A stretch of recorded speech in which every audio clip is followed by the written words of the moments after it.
After an onslaught of dismal polls for Joe Biden, establishment Democrats are finally realizing what we have known for a while, that the problem with Biden's underperforming campaign is Biden himself. That's shocking, right? In all seriousness, that was the topic of a Politico piece published this morning titled "Why Democrats Think Biden's Problem is Biden." The piece reads, interviews with Democratic lawmakers, strategists, and former party officials in Washington and the states found Democrats increasingly willing to acknowledge that the president's political difficulties are anchored in Biden's individual vulnerabilities, including his age, his inconsistent messaging, and his dismal support among young people. The president is not only unpopular, he is more so than both Trump and Obama were at the same point in the fourth year of their presidencies, according to Gallup. Biden's unpopularity is so notable because other Democrats are polling so much better. A Marist poll released last week showed Senator Sherrod Brown running 5 percentage points ahead of his Republican challenger in Ohio. Trump leads Biden by 7 points in the same survey. Democratic Senator Bob Casey leads his Republican rival by 6 points in a new Marist poll of Pennsylvania, while Biden trails Trump by 2 points. And a New York Times Siena College poll of Wisconsin released last month showed Democratic Senator Tammy Baldwin trouncing her Republican challenger by 9 points. Biden, meanwhile, is ahead of Trump by just 2. The Biden campaign responded to that piece, stating that the party's midterms overperformance and down ballot gains so far this cycle have proven that Democrats have a winning message, but noted that many voters are not yet tuned into the presidential race. To be fair, the Biden campaign did get some encouraging news yesterday thanks to a Fox poll that showed Biden leading Trump in a head-to-head matchup for the first time since last October. A bare majority, 50% of respondents said they would vote for Biden in November, while 48% said they would back Trump. Here's a graph that shows how the polling has changed over time. You can see the last time Biden was ahead was in October by 1 percentage point. Today was a bit different, or was a bit of a roller coaster for the polls, though, because 2 very different headlines broke on the same day. Here's one. Biden pulls ahead of Trump in 538 average for polls for the first time in months. Biden's lead was 0.1%. And here's the other headline. Trump stuns in a new poll, sweeps all the swing states, and is tied in state GOP hasn't won in 50 years. And that state is Minnesota. More data from that poll by The Hill on the swing states here for you. You can see Trump is up by 3 in Wisconsin, 2 in Pennsylvania, 1 in Michigan, 4 in Arizona, 4 in Georgia, 3 in Nevada, and they are tied in Minnesota. That is horrifying. Biden's one saving grace might be improving voter sentiment on the economy.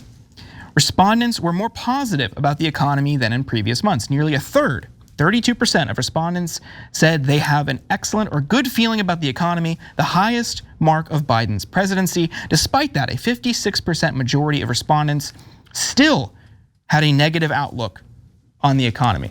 I mean, these are pretty damning polls. This is scary stuff. I don't think they should read much into the national average being up by 0.1%. Do you? Yeah. Thanks for watching. Our audience has helped build TYT into the media giant it is today.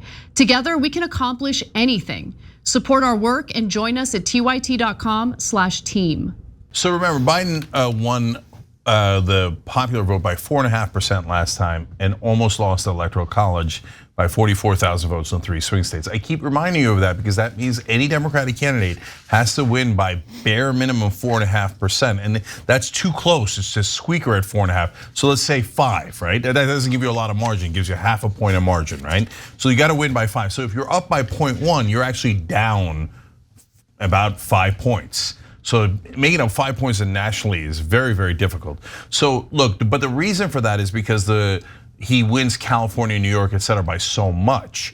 So that's why the swing states are more important because that's going to decide the election. The Electoral College count, so you got to win these states.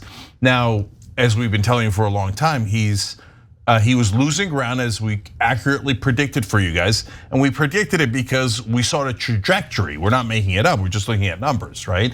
And so as you saw that long stretch where he was down significantly to Trump, Those are all the times we were telling you our hair's on fire. There is some good news here, and I'm gonna tell you one thing Jordan didn't, that is beginning to, for the first time, give me a tiny bit of hope that Trump might not win, okay? I'll get to that in a sec. But in terms of the bad news, the swing states, he's losing all of them.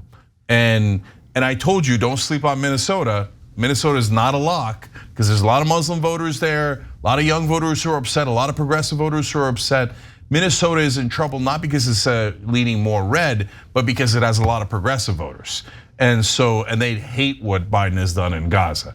So look, I mean, Biden's amazing, and the whole Democratic Party is amazing, and this whole system is amazing because he's losing 30 points among younger voters on Gaza alone. Now, we've just seen that in poll after poll after poll.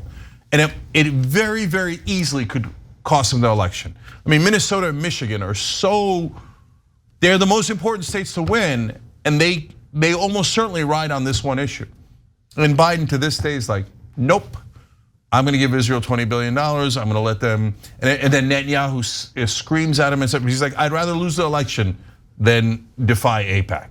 So you got no one to blame but yourself. If you don't wanna win the election and you do something that you know is costing you 30 points among a demographic you absolutely positively need, and you're like, yeah, but I care more about my donors. Okay, then you care more about your donors than winning this election. Okay, so let me get to the good news. Look, first of all, small one, Nevada in other polls was like 12-point lead for Trump. So the fact that it's down to 3 points in this poll is kind of a relief, because you can close a 3-point lead in 5 months. You can't close a 12-point lead. And so understand, you got to take the average of the polls. It's not 12, it's not 3, it's the average of the polls. So in the average of the polls, he keeps losing all the swing states. That's the disaster. The good news is he's picking up more senior citizen voters. The older voters are coming around to Biden, and older voters do vote more. So now for the first time, I think there's like a slight chance that the older voters come to the rescue. And I don't know why they're liking Biden more, but it is possible that they're annoyed that everybody keeps calling him old. So like, I'm serious. Like that, I don't know that that's a large factor, but I would love to poll that, right? Instead of guessing at it. Yeah. But I think there's some percentage chance that some significant block of older voters are like, oh yeah, there's nothing wrong with old people, then I'm going with Biden, right? And so that might be the most ironic win of all time in politics. Okay, so, but hey, a glimmer of hope to beat Trump in that regard. But the most important part of the story, Jordan, is it the Democrats or is it Biden? Because 2022 went better than expected, that's definitely true. The special elections have gone well. Look, there's some outliers like, hey, we won that seat in New York. It was George Santos' seat. Were they really gonna vote for another Republican after Santos, right? So, but the other special elections have gone well. So, but what this political piece is pointing out is, yeah, but it's Biden dragging down those numbers. It's not like Biden is pushing up those numbers and that's why we're winning. Every poll shows he's dragging it down. And by the way, that could be a huge problem down ballot, not only a Biden loss, but if Biden drags down the Senate and the House seats, then we're in a world of trouble, because then the Republicans can pick up the House, the Senate, and the White House, and they're not gonna pull a Biden, they're not gonna care about the parliamentarian. I remember when Trump was in office 4 years, literally the news never once mentioned the parliamentarian, right? So they're not gonna stop, they're gonna do Project 2025, etc. And Biden being over the top, ridiculously, monumentally selfish, not only in potentially losing to Trump, but dragging down the entire Democratic Party with him. Yeah, absolutely. I'm really worried about some of these Senate races because these are states that should be safe. And if he's polling so poorly in states like Minnesota, hopefully Baldwin can hang on. But good Lord. And there's Wisconsin for Baldwin. Sorry, yes. But there are legitimate concerns that have been expressed about his campaign. And in response, his campaign has been to shut that criticism down. The upcoming election, of course, is not just concerning because he's weak. It's also concerning because Biden and his campaign are pretty insular and they're exiling dissenters. Here's what we learned in an Axios piece yesterday. People close to the president told Axios they worry about raising concerns in meetings because Biden's group of longtime loyal aides can exile dissenters. That's usually a winning strategy. Like you're trying to do constructive critique to make our better? Get out, okay? We don't want to improve. We just want everybody who's drank the Kool-Aid here. So that's a terrible sign. It is really alarming. If you've ever been in a brainstorming meeting, what's the first thing you hear? There are no bad ideas. Yeah, I mean, look, you know me a little bit behind the scenes. Everybody else here does. I always tell people, don't be afraid to make mistakes. Don't be afraid to suggest anything that's bad. I don't mind. What I mind is not trying. And this is purposely not trying and kicking people out of the room for pointing out things that are true. Absolutely, and that's just a terrible way to run a campaign. It's a terrible way to run any group effort at all. It's ridiculous. But an anonymous source in Biden's orbit told Axios, even for those close to the center, there's a hesitance to raise skepticism or doubt about the current path for fear of being viewed as disloyal. So instead of taking suggestions and changing course, the Biden campaign is sticking to their strategy. Mike Donilon, Biden's top political aide, privately has reassured people that voters will do the right thing in November by embracing democracy and rejecting Trump. But why is the Biden campaign so unwilling to listen to criticism? Reportedly, it's because of Biden's victory in 2020 and the lack of so-called red wave in the 2022 midterms. But should the Biden campaign really be patting themselves on the back? After all, even with a once-in-a-century pandemic, Biden barely beat Trump by less than 45,000 votes across 3 states. Biden didn't win, Trump lost, one Democrat close to the White House put it. As for 2022, one Democratic operative who worked on several close races in the midterms told Axios 2022 was a classic case of running away from a president, and their takeaway was, wow, people really like us. I get why they spun it that way, but I also think many of them believe it. The shutting down feedback and criticism, I think, is really frustrating, especially because they're polling so poorly with younger voters, and they're doing things that are unpopular with younger voters, and that voting bloc was one of the reasons they won in 2020. I don't understand what they're doing here. Yeah, so look, again, this is, believe it, as terrible as these numbers are, and he's losing beyond the swing states, just as like I told you he would. Like I said, glimmer of hope for the first time, because if the Democrats will not do obvious things because it'll upset their donors. But the one thing they're good at is beating up the Republicans on Social Security and Medicare. And the Heritage Foundation just gift wrapped something for them for the election here. They proposed cutting Social Security and raising the retirement age, which takes tens of thousands of dollars out of your pocket every year if you're going to retire. Not only does it make you retire later, but you never get that money that you would have gotten in those years. So it's just literally robbing the elderly, okay? And those are the guys who came up with Project 2025, and that's like destroying the government, replacing democracy, etc. That motivates some people, but if you add on top of destroying democracy, we're gonna rob the elderly and cut Social Security, that's gonna really piss people off. So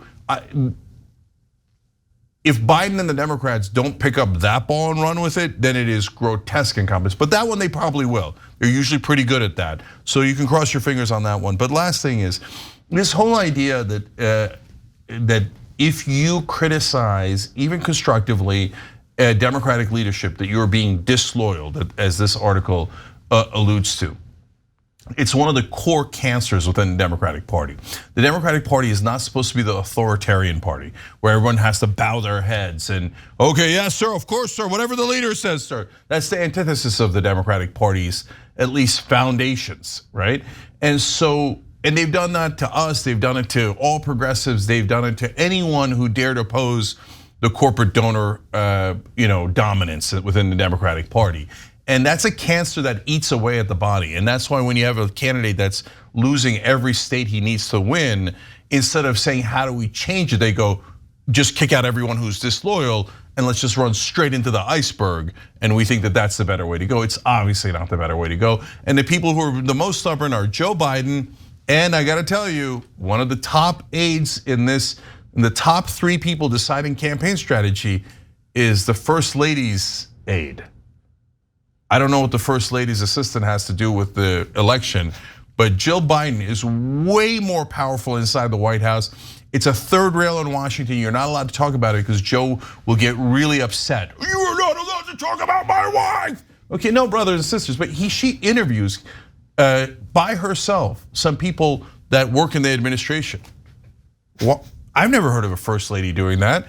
And now she's got her aide in there and insisting that they kick out anyone who might actually help. So look, okay, I'll say it, and you know what they'll do? You're disloyal, Cenk. You're not allowed to bring up things that make the powerful uncomfortable. But I don't know what that assistant is doing in those meetings. And it makes no sense. And if her idea is we protect Joe by never telling him bad news, that is a terrible political idea. Terrible. But if we can't criticize the first lady, then we can't fix that core problem. So this is a problem of this mob mentality, which, by the way, I mean, we hate Trump for that, right?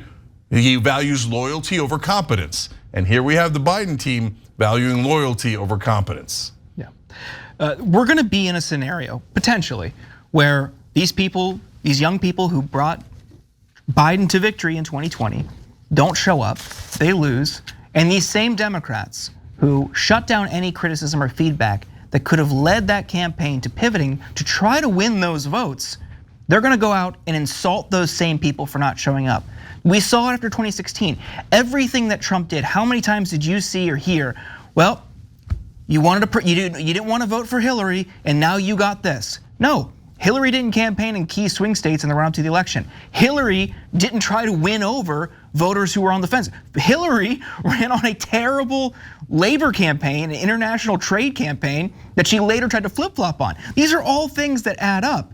There are consequences to politics. There are consequences for things that you do. And when you have Joe Biden helping commit a genocide in Gaza, when you have Joe Biden failing to follow through on student debt relief, continuing to expand drilling, continuing to perpetuate climate change, despite some of the good things that he has done to address climate change, and something that's very popular with young people while not the same level of significance, supporting a ban of the most popular app among young people, all of these things add up and it's going to create a lack of enthusiasm. These people aren't going to show up. And then inevitably, if and when Biden loses, these same consultants, these same campaign staffers, and many of these same loyalists are going to turn around and point the finger. It's your fault. You could have won these people over. You still can win these people over. That's politics. You can't just say it's my way or the highway, you're screwed. You have to win these people over. You have to go out there and try to relate to them and do things that are popular among them. They don't want to, and it's going to be their own fault if and when they lose. Thanks for watching the Young Turks. Really appreciate it. Another way to show support is through YouTube memberships. You'll get to interact with us more. There's live chat emojis, badges. You've got emojis of me, Anna, John, JR. So those are super fun. But you also get playback of our exclusive member-only shows and specials right after they air. So all of that, all you gotta do is click that join button right underneath the video. Thank you.